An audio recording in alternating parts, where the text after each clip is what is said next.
क्या सीता मंदोदरी की बेटी थी? माता सीता के जन्म को लेकर कई कहानियां प्रचलित हैं। कोई कुछ कहानी सुनता है तो कोई कुछ। इसलिए साफ साफ कहना मुश्किल है कि सीता की माता कौन थी। सीता के जन्म से जुड़ी हम ऐसी ही एक प्रचलित कहानी सुना रहे हैं। एक बार लंकापति रावण के तप से खुश होकर भगवान ब्रह्मा उसे वरदान मांगने को कहते हैं। रावण उनसे अमर होने का वरदान मांगता है। ब्रह्मा जी उसे अमर होने के अलावा कोई दूसरा वरदान मांगने को कहते हैं। रावण वरदान में मांगता है कि मुझे सुर, असुर, पिशाच, नाग, किन्नर या अप्सरा कोई भी न मार सके।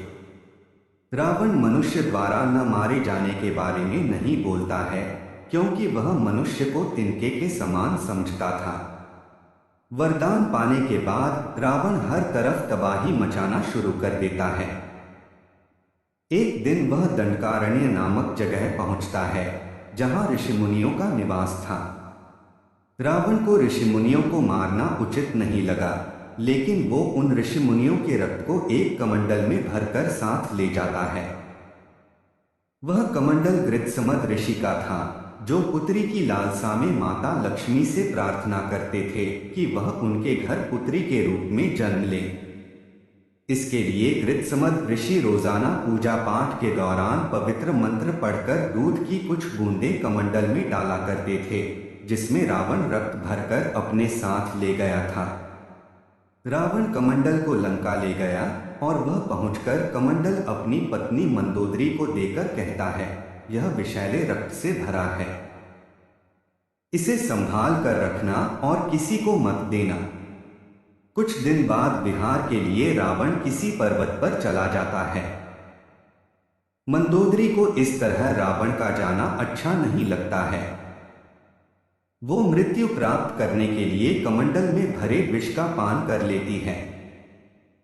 कमंडल के रक्त को पीने के कुछ समय बाद मंदोदरी गर्भवती हो जाती है।